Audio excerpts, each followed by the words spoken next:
Good morning. It's about 9:45 in the morning. The heat's already rising. My name is Helgi and I'm one of the allotmenteers here at Marina Allotments.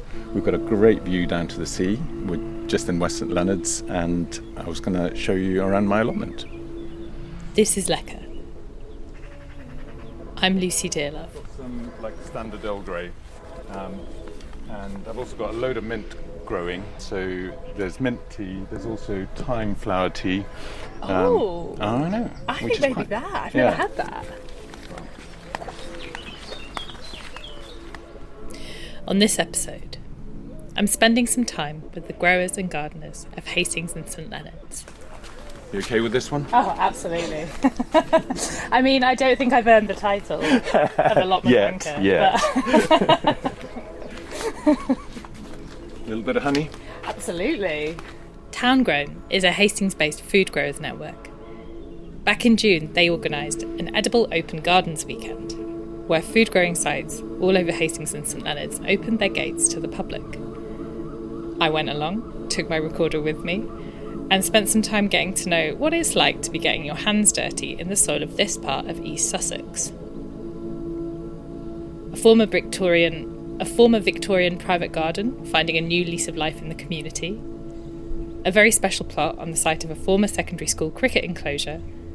And we're beginning here, on Helgi's plot in Marina Allotments in West St Leonards. So we're starting at the back of the allotment, which is under the oak tree, so it's a really shady spot, so you can't really do much with it. You'll see the shed, I painted it black and red. There is a reason for that. So I'm from Iceland, and we have colourful houses. My grandmother was from the Faroe Islands, and we went to visit the Faroe Islands a couple of years ago and found the house that she grew up in, which was painted exactly like this, red roof and black wooden timber walls. And so I thought, I'll paint my shed that way. And then the prettiness here is a blueberry bush.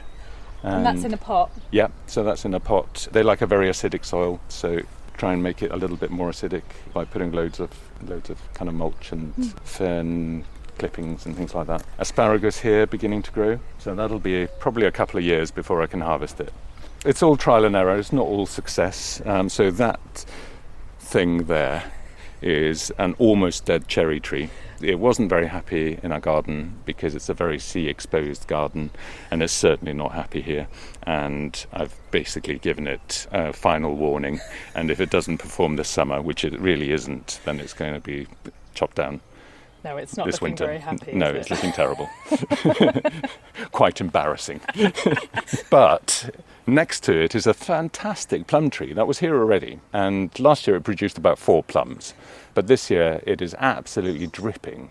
There's a few leeks growing, tomatoes and aubergines at the back, enjoying the sunshine and the slight shelter there. Some chilies coming up there and there. What kind of chilies are they? Those were actually from one of my allotment mates here, Fred, who just bought some chilies in the shop and planted the seeds. Then Maria, another allotmenteer here, gave me some chickpeas, which are those frondy things at the back there.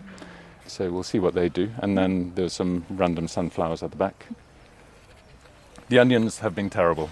The badgers got in there, dug a load of stuff, disturbed them. They didn't like it. So this embarrassment of a bed is the onions.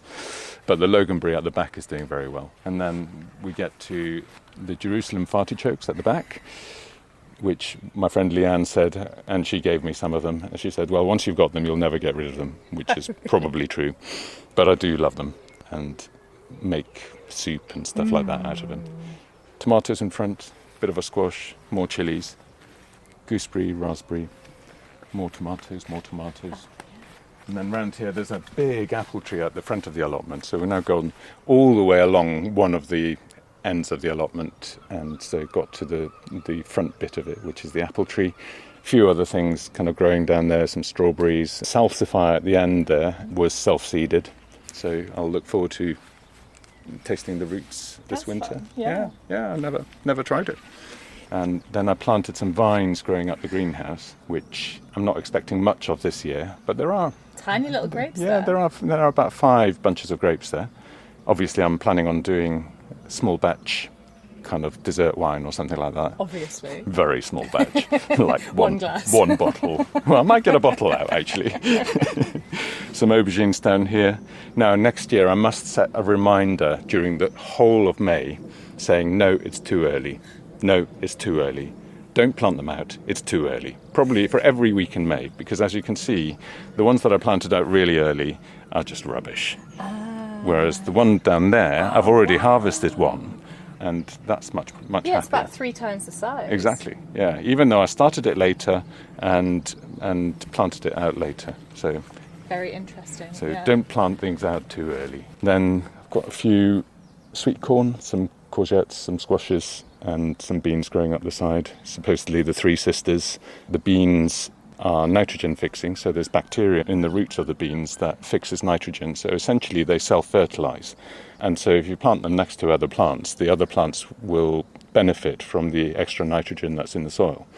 And then the squashes kind of cover the ground and give you weed control, supposedly. They haven't covered the ground yet, but hopefully they will. Again, I planted them too early. And then you've got the sweet corn in the middle. It's a kind of South American way of planting. Potatoes have been a bit disappointing. They've recovered a bit now. I think May was too hot for them. Bit of lavender around the side. So it's on the southwest side. So our prevailing winds, being Hastings, are from basically down the valley. We can see the sea from the end of this valley. The allotments are basically nestled in this valley and going down to the sea, which is absolutely wonderful and looks idyllic. But when the west wind blows and when the storms come, then they come directly up the valley and they hit my beans. So I'm trying to get some lavender and things like that in the borders to try and protect the beans a bit more. I think my most fun things that I did last year is dealing with a glut. So a glut of tomatoes, glut of chilies. I made a Tabasco-style tomato and Tabasco sauce. And so fermented it. It's actually phenomenal. It tastes so good. It's just a secret ingredient that gives a load of umami and wonderfulness to, and a bit of kind of rich heat, but not the sort of blow your head off type Tabasco sauce heat that would actually put me off most of the time. And I also fermented the plums and the apples. And then I distilled it and I made a Balkan-style rakia or raki out of the plums, which actually I thought it would taste really rank, but it didn't. It tasted all right. And then I did the same with the apples. Now, I hate cider. I love alcohol in general, but cider is the only form of alcohol where I'd rather choose to stay sober than to drink it. But I distilled that as well, and I made Calvados. And the Calvados was really tasty. The only thing you need to be careful of is, because there's pectin in both plums and apples, when you distill it, that turns to methanol, and the methanol comes off first, so you need to discard the first part of the distillate so that you don't go blind and get methanol poisoning. So had the house, well, initially the upper flat, and then we bought the whole house and turned it into one house. Had that for the last 20 years, but also have a flat in London, and my work is in London. Although my husband's almost retired, and he spends a lot more of his time down here because it's phenomenal. I'm very much a morning person, always have been, ever since I was little. Used to really affect my parents when I'd crawl into bed with them and demand to be read to at 4:30 in the morning. And of course in the summer in Iceland there is no darkness, so the sun is basically shining from about 2 a.m. till midnight. So I got the allotment here a couple of years ago, or nearly 2 years ago, September, which is actually a really good time to take on an allotment. So if anyone's thinking about it, September is your sweet spot. The growing season is over, and especially if the allotment is in a bit of disarray, then you've got the winter to do something with it, to change it. And so mine was just full of couch grass. There was nothing discernible here. And so it took a lot of blitzing. It's been hard work, but it's been really quite amazing. I may have got a little bit obsessed by it. Maybe.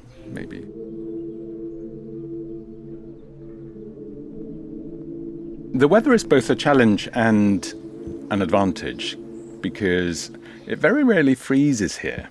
Because even when it's cold elsewhere, you've got the ridge that protects us from the north wind, and you've got the sea, which is always warmer, and so protects us from the frosts. We had a couple of frosts this winter, but they were very mild.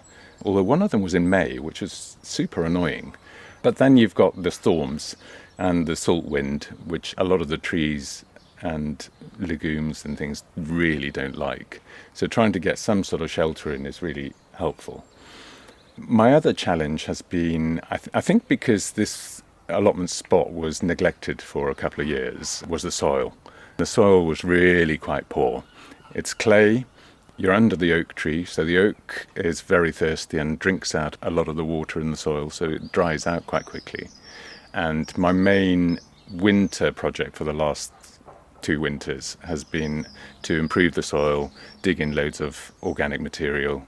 Initially, I went for a no-dig approach, which in retrospect I think works perfectly well if you've got soil that's already good, whereas if you've got bad soil, then it takes a very long time for it to improve. And so I've kind of decided to go for something somewhere halfway between, rather than an absolute no-dig or an absolute dig. For those beds that have good soil in them, I'll make them no-dig, and those beds that are poor, I'll dig the hell out of them until they get better. So I've had a garden for a long time. I'm trying to think when I got my first garden. Did you garden in Iceland? Not really, although I grew up for the first 9 years of my life in the east of Iceland in a one-horse town called Egilsstaðir, which is actually the biggest thing in the east, but at the time it was a village of 700 people. And my mum went to work, and I was at a childminder's called Sofia, and she had a big vegetable garden down at the bottom of her garden, growing potatoes, kale, and the sort of things that grow in Iceland. But then I got my own garden, I think probably in 94, when we bought our first house while I was at med school. And then there was a bit of a change in my life, blah, blah, blah, blah. And so I stopped having a garden for a while, but then got another one in probably about 99, 2000. And I've had one ever since, really. It's just become part of what I do, and I just get a massive kick out of growing things and eating the things that I grow. I probably spend a lot more money on it than even if I went to the most expensive organic greengrocer and bought the vegetables from there. I would probably still save money compared to what I spend on this. But actually, it's highly entertaining and very satisfying.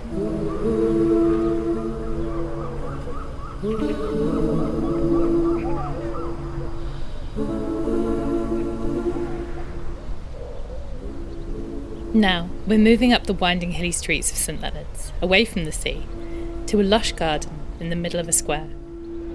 St Matthew's Gardens used to be for the exclusive use of the Victorian residents of this square, complete with its own tennis lawn. But now things are a little different.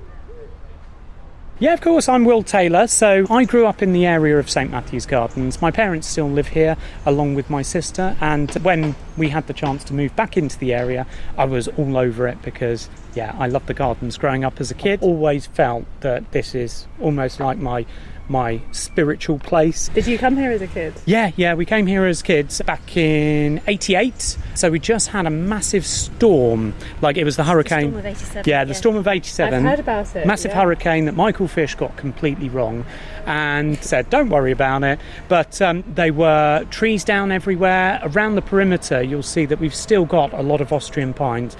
Originally, the gardens were surrounded by them. So you get a sense for the scale of the devastation that hit in 87. But for a kid, it was just a magical playground. So I'm Jenny, I'm Will's wife, and I'm the lead gardener here, so I manage all the gardening.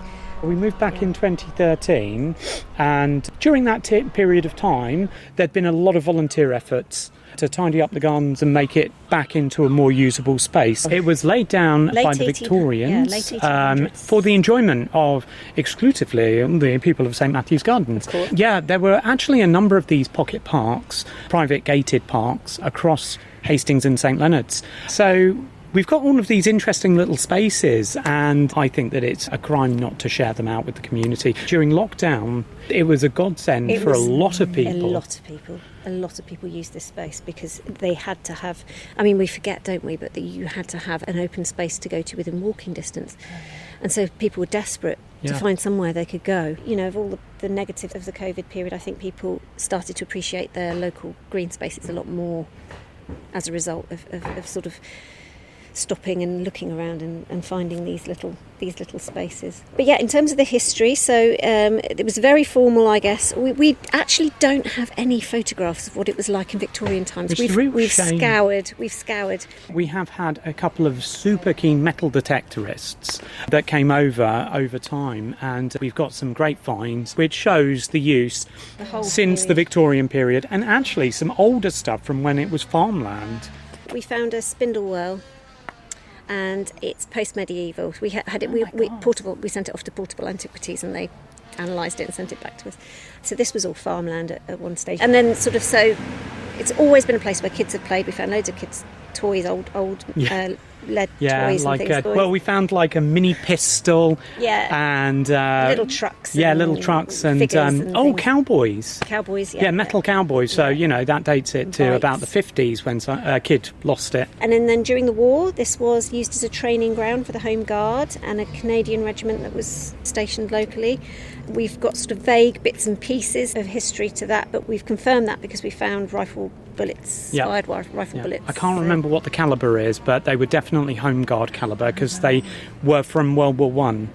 So they were using the World War One rifles in the Home Guard. So all the old guns were given to the Home Guard, and the new stuff went to the troops. So yeah. So and then after that, it's just been used as a sort of a family recreation space. Yeah, it was handed over from what's the trust? So Eversfield Trust, they own a lot of the land around here. So it's in the deeds of all the houses. And it was gifted in perpetuity to the people of St Matthew's Gardens. But in the 1960s, it was asked that the management of the gardens transfers to a committee. That is where, the purpose of the space really changed. We just built on the foundations that were already here. We've had a lot of very proactive people who have had a real passion for the gardens, and we've just added to that. And our previous chair was very keen on sort of bringing in the community, and again we've taken that forward. We have lots of local school parties and that sort of thing that come and use the gardens. Most of the houses have been converted in this area. There are still some which are 100% intact, but there's people with flats, very very much so in the sort of nearby area, who all need green space. So we just took the view over time that the catchment area, although we are clear as to who is within that, we are quite flexible with it and quite nice with it. And we try to keep our memberships affordable for people too. Yeah, that's the big trick of it. And we have the local scouts and the guides and the local school that come and use the space. Sometimes the schools come over to draw the flowers, which is lovely. Sometimes they come over for a bee talk about life cycles, and then the kids will wander off and try and find little insects in the undergrowth just so they can catalogue it. I love seeing the space being used for that. And I was the one who started the food growing. There was a few things here that could be eaten, but there wasn't any real community food growing here. That's my contribution, I suppose, is to introduce community food growing. And so now we have community orchard. We planted a walnut tree, which we won't see the fruit of, but hopefully... But it was great because we did it with the kids. The kids planted the tree. And the kids were so excited with the idea that, when they're old and grey like I am, they will probably see walnuts on it. So what's the time frame on that? Oh, it's going to be about 30 to 40 years. Well, sometimes sooner. It depends how well the walnut tree does. I mean, sometimes within 15 years you can get walnuts, but I mean, I reckon it's a long game. It's 50 years for it to become a mature tree. So So that one's. But then it's planning for the future. But that's the wonderful thing about doing this all. It's not about what we're getting from it at the moment. We're just building and building and building and giving an opportunity. And some of the things that we've done have been not for our benefit, it's been for the benefit of the wildlife of the area, so dead hedging, wildlife paths, creating a specific area where we let those pesky weeds, or what people would term as weeds, grow, because they are absolutely critical for insect life and for other small rodents and what have you. The things that build up the biodiversity of an area. And we've seen that increase drastically. Yeah, we've now got lesser stag beetles living. Oh, I'm so excited. I know. Jenny got hit by one and it flew brilliant. into me. I was like... So excited. It was. Yeah, that's a big deal. That's Yeah, It is. rare. Yeah, It we'd is. like the big ones. We'd like Yeah. the proper greater stag beetles with the lovely horns, but we'll take a lesser stag beetle. So Yeah. that's fine. Lesser that's in fine. name only. Exactly, they're still beautiful. So the community food growing, again, we try to involve the members, we try to involve the kids as much as possible. So I grow a lot of veg that's kind of it never makes it to the dinner table, basically. So peas are a massive hit. You can't get a kid to eat a pea at dinner time, but if they pick it off a bush, that's it. They want it. And raspberries is another Yeah. winner. Oh, yeah. The raspberries got picked clean the other week Yeah, yeah. when they all discovered them. So the fruit trees that we've got orange gauges, plums, pears, apples. They're all quite young trees, but they are producing. Yeah. And then gooseberries and blueberries, and somebody gave me a goji berry plant. So I yet to eat it. surviving? It's surviving. Yet to produce any fruit, but we had a few. We had about 2 on it last What about year. your elderflower, where you made My the elderflower yes, champagne? Yeah, we've got elderflower, so I make elderflower champagne every year. Where we've been trying to increase the biodiversity and the natural sort of wild stuff, there's tons of edibles forageable edibles that pop up. So we have wood sorrel, loads of wood sorrel. We actually have a log that produced chicken of the woods last year. I'm going to see whether it. You weren't feeling daring enough. I wasn't daring enough to eat it. I was pretty confident in the identification. Something ate it, but though. it's kind of nice to know. Yeah. It's kind of nice to know. Yeah, it gives us a great deal of peace. I think peace and sanctuary. And other members have said the same thing. You know, it's a place that they can come where they feel. You know, it's just they can take time away from their busy lives, even though we're right in the centre of town. It has changed so much in the years which I've been part of it, and I only see myself as a passing steward of the space, but it's important that we keep it looked after and maintained. Yeah. And if we can improve it and make it more relevant to people over time, then let's do that. Yeah. And the usage of the gardens has increased dramatically since I was a kid. It used to be mostly just people jumping over the fence. Nowadays it seems to be, because we've got a large membership and we've got people that genuinely respect and Care about the space. Yeah, thank you. It's just a wonderful place to be.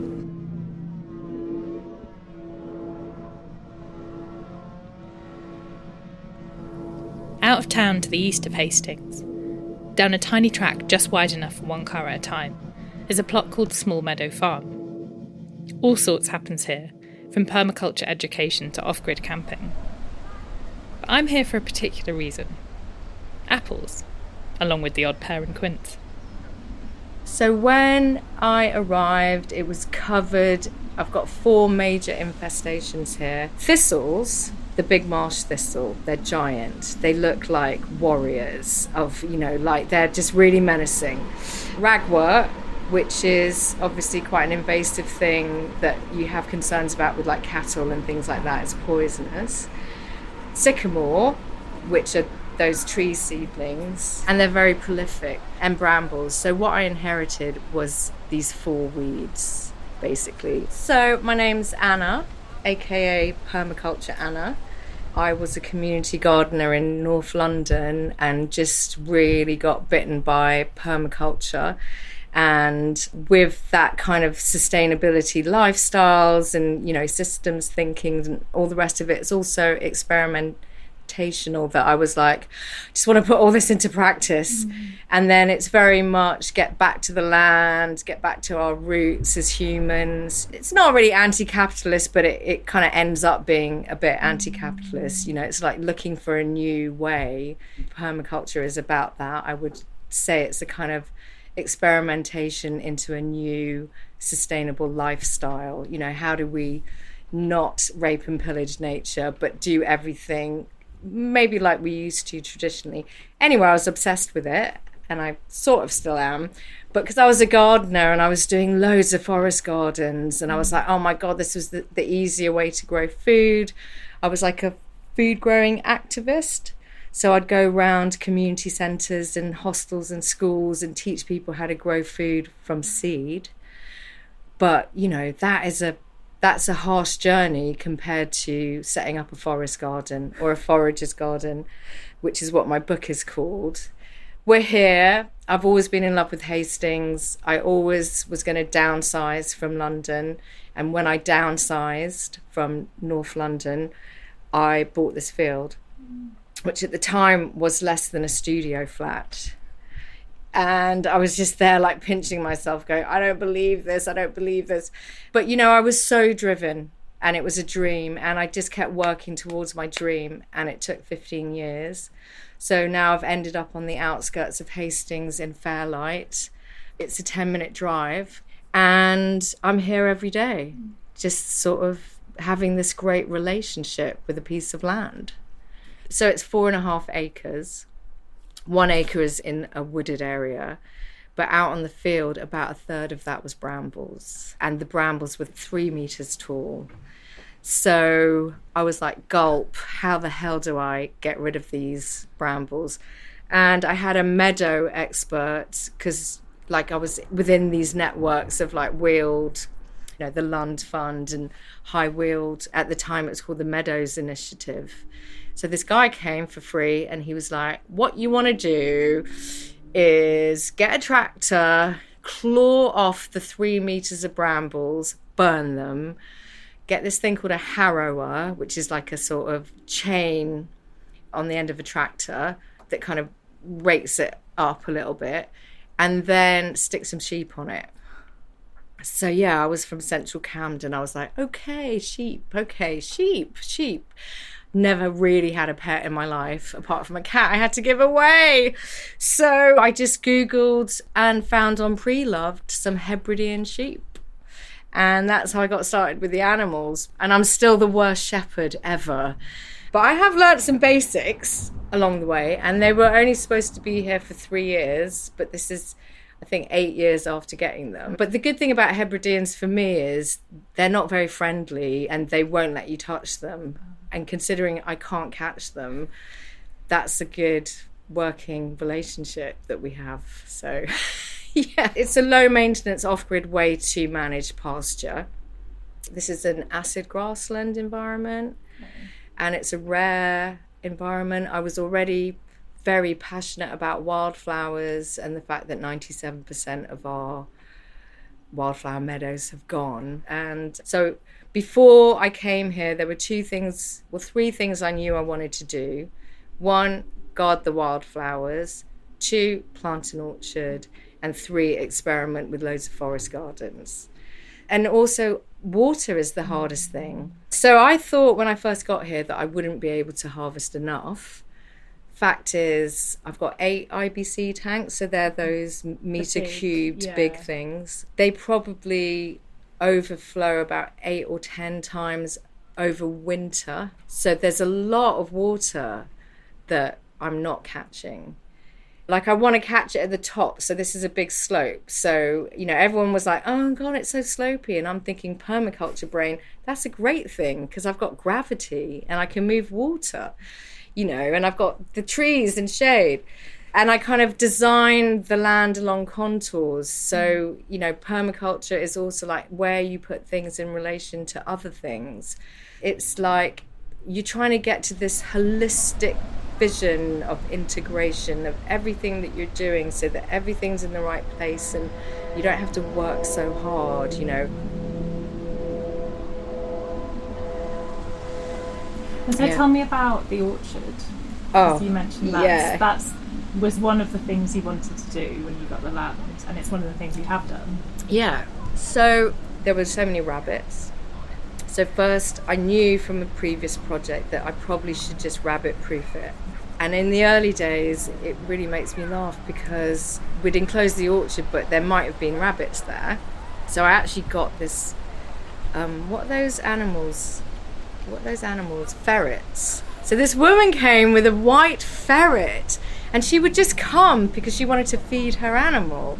So she like turned up and put them down all the holes in the enclosed bit, but she didn't get any. Okay. And then so I enclosed it, and then I chose some amazing traditional varieties, and I planted it in 2 phases. So because at the time I had no water, and we were literally bringing it in vans from an industrial estate, and it was hard graft. And then a few years later I got the Lund Fund for the Sussex Varieties Orchard. I've got this amazing book called Apples and Orchards in Sussex by Brian Short, and one of the co-writers, Peter May, I was friends with on another project.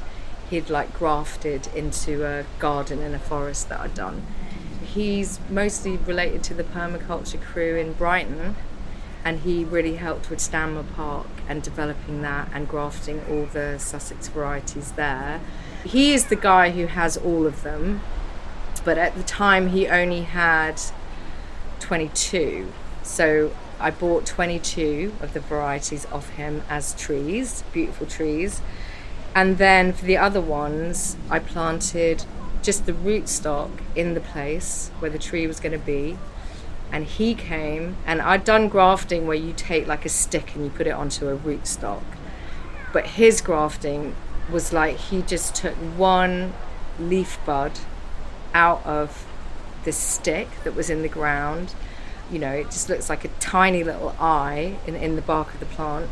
And he took the tiny little eye of the tree that we were grafting and did the surgical procedure with great precision and put a bandage around it with the sharpest knife in the world.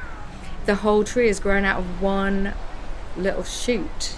It's amazing. And you said that the collection isn't actually complete. There are 4 missing varieties that people aren't able to find. Is that right? Well, I think they know where they are, but I think just when I was developing the orchard, I just couldn't find them, you know. So there's space for them. So yeah, I mean, it's been such a journey because one, just how popular apples were. You know, they were just like something that people would talk about, like celebrities. Can you imagine now?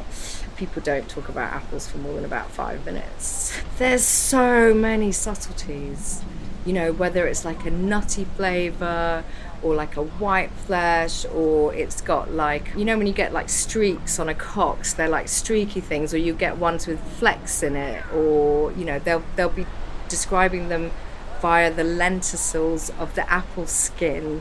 But for me as a cook, I'm like, can I make applesauce? Some of them will just fluff up in like 10 minutes. You're like, whoa.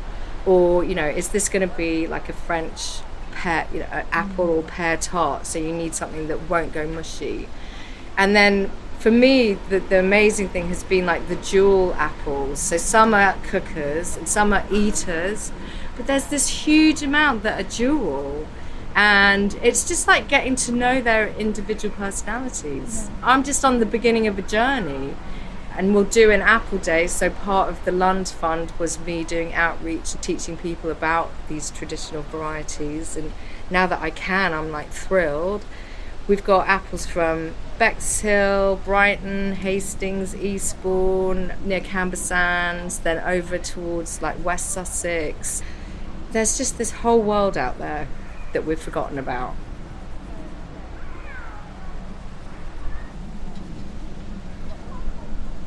If you get the train on the Charing Cross line into St Leonards, just before you get to the town, a big expanse opens up out of the east side of the train.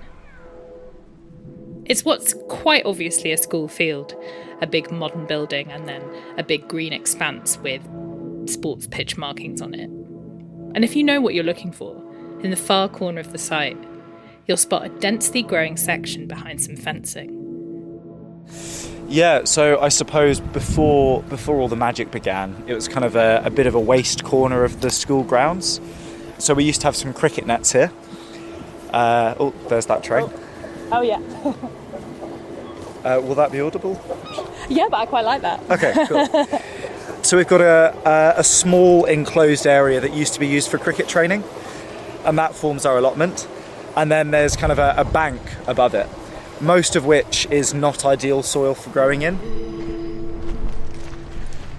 Hi, I'm Elliot Riley. This is the food forest from Future Growth at Mulberry Academy St Leonards, which is a reasonably large state secondary school on the southeast coast of England in Hastings. So I have been growing with the kids here. We are now approaching the end of our second full year of Future Growth.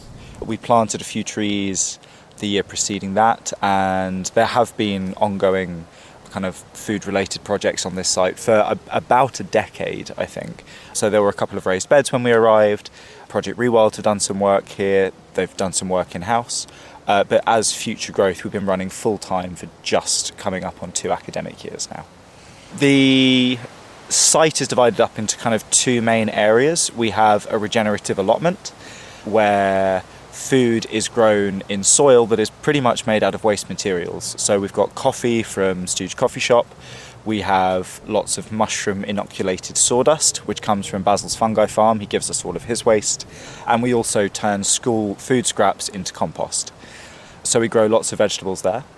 We then also have a food forest on the bank above the allotment, where we are growing a regenerative food forest in soil also enriched by waste materials.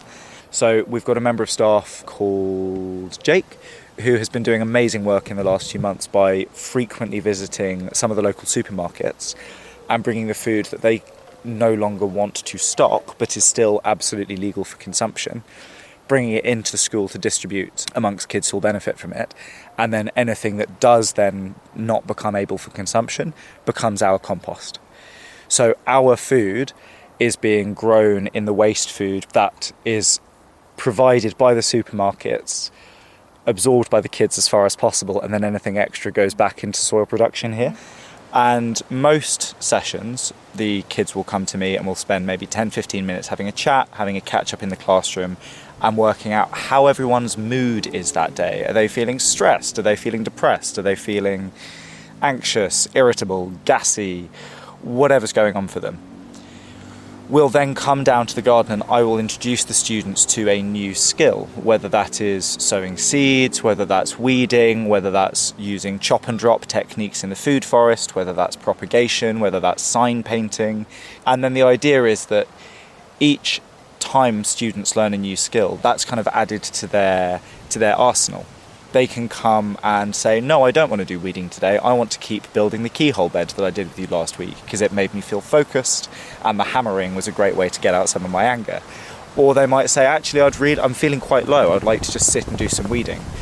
So the provision is first and foremost a well-being provision where the kids are given a smorgasbord of skills that they can use to improve their mood.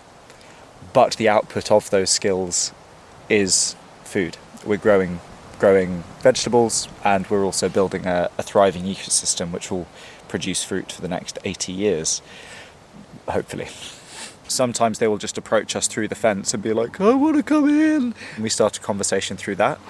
Otherwise, there is what is called a boost referral process, which is just one of the well-being mechanisms that exists within the school. If a kid is struggling with their grades, if they're struggling with their mental health, if they are having a hard time one way or the other, they will be referred through the boost process. Future Growth is one of a number of outcomes of that process.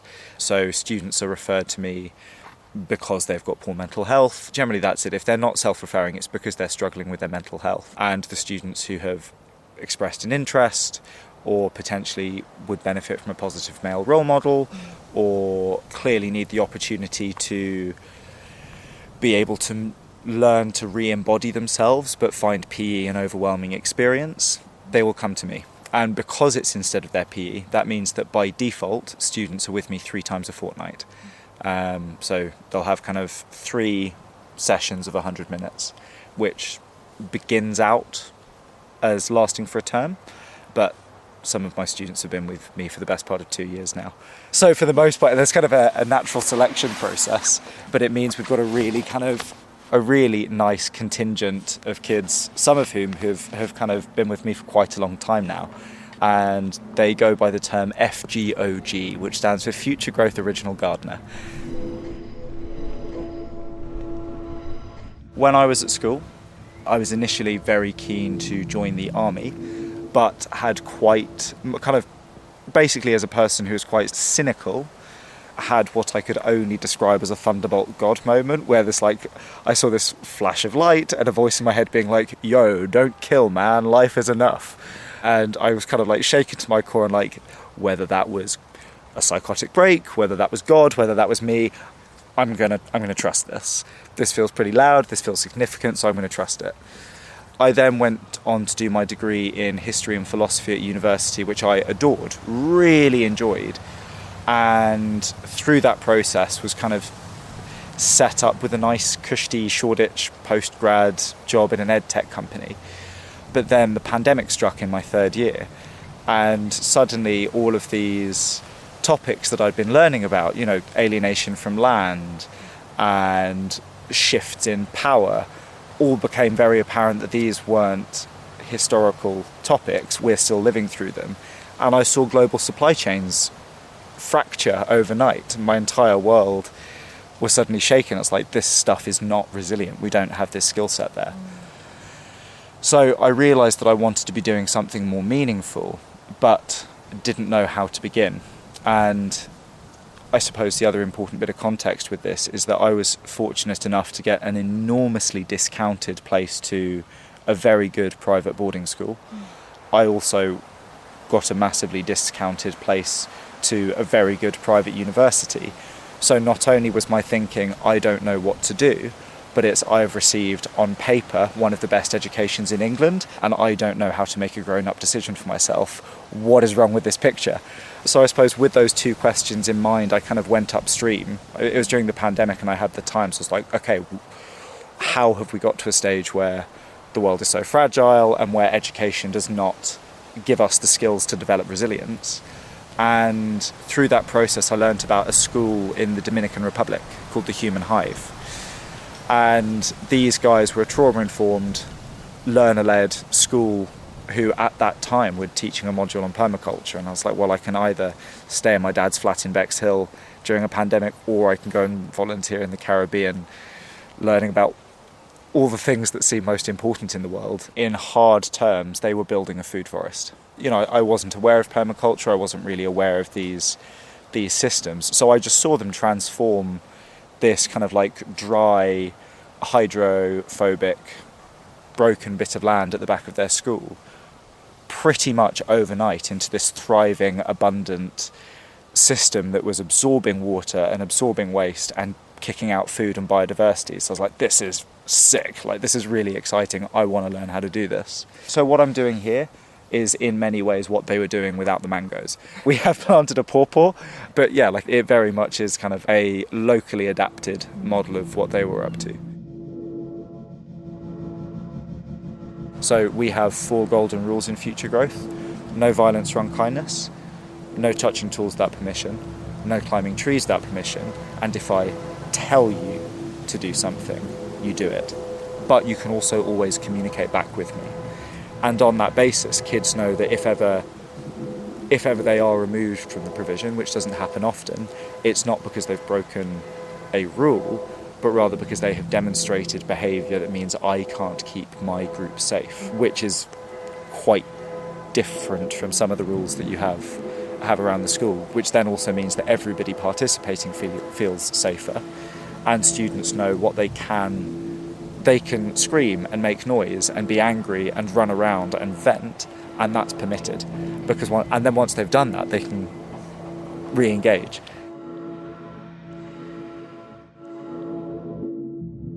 We're placing things like borage, we're planting lots of root crops, which have the explicit purpose of breaking up the soil. We're then applying lots of mulches to improve its water retention, as well as kind of then planting the traditional structure of a food forest.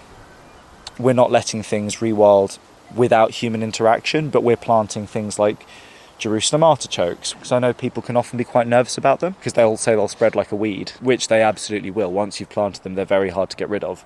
But I'm quite excited about them because firstly, they are the UK's highest calorie per square foot crop that we can possibly grow. If you have them where you do not want them, they're then an incredibly effective form of biomass because you can chop them, drop them, which will eventually over time starve the tuber.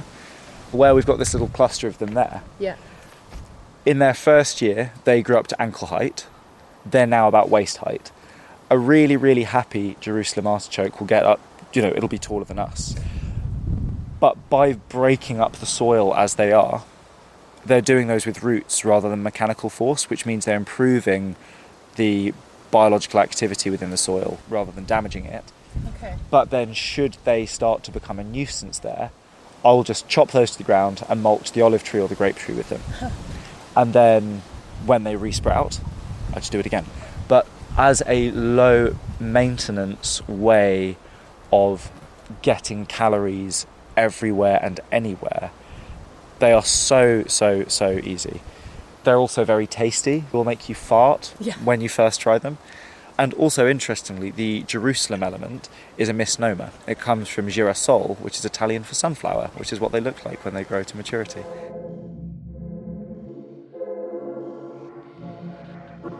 So for our lower canopy, in here we have 7 apples. We've got 2 plums. We've got a broadleaf hawthorn, which has incredibly fat, juicy berries. We've got some wild cherries and some wild pears, and an olive tree. Then underneath that, we're establishing kind of a tall shrub layer. So we have elders and hazel, both of which are really useful actually because they allow you to control the level of light. Because you can chop them back quite easily and they'll resprout. That not only provides us with wood, but it also means that as we're dealing with climate change, we have the opportunity to produce more shade in the food forest, which we can remove if needed.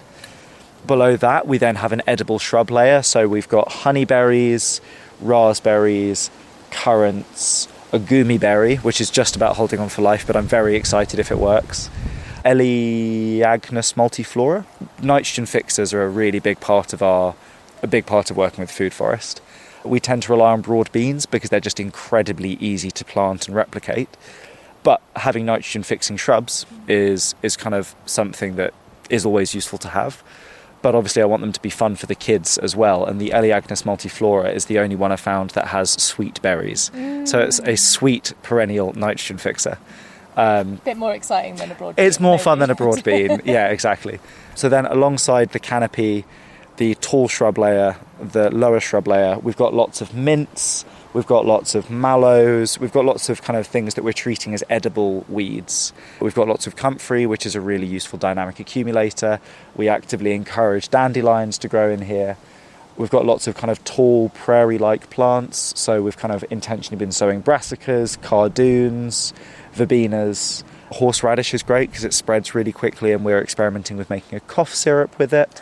And then this sunny bank at the back has cooked everything else I've planted in it. So we've been experimenting with it as a Mediterranean bank. And as you can see, the grapes are stupidly happy. This also has the added advantage that they will then be hanging out the fence so kids can come out at break time and just snack on the grapes that grow through the fence. The grass is obviously a real balance because on the one hand it can smother younger, smaller plants. On the other hand, it means that it's very rare for us to have bare soil, and it's also a fantastic mulch. We're constantly chopping and dropping it, and we explain to the kids the way in which we should have ruminant herbivores going through the landscape, and we're trying to get them to behave like it. But I don't ask them to chew and poo the grass. I just say, please, just that's a step too far.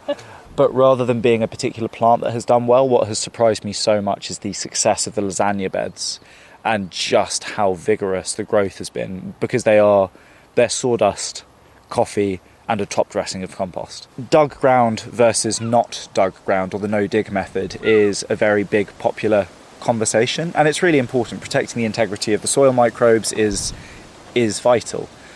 The problem with the no-dig method is that it does also require a huge amount of compost, which, unless you're already producing compost, is very expensive, so it makes it inaccessible.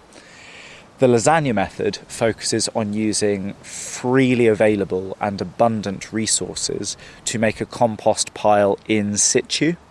So you build the container of your bed, and it can be anything from our, I hate to say it, Amazon metal raised beds, or even just a pile of kind of sticks that form an edge. And then you layer the green and brown materials that would go into making a compost pile.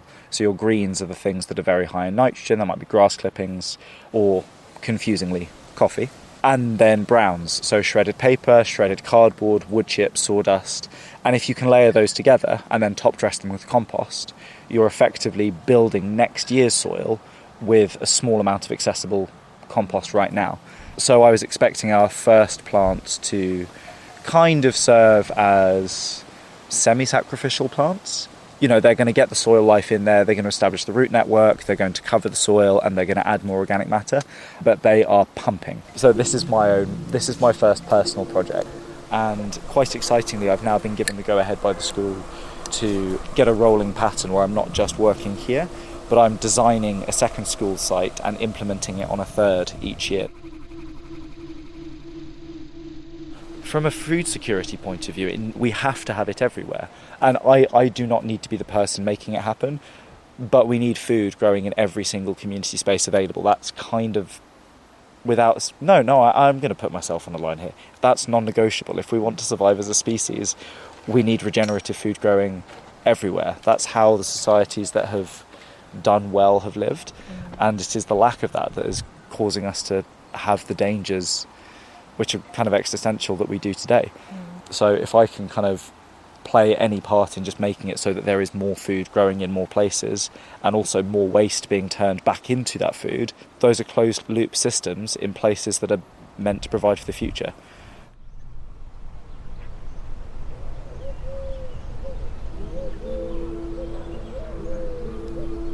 If you're interested in supporting Elliot's work, you can sign up as a Patreon supporter of the Offset Food Forest. The school pay for his time but nothing else, so any regular financial support he can find is essential to continue the work he does with students in the garden there.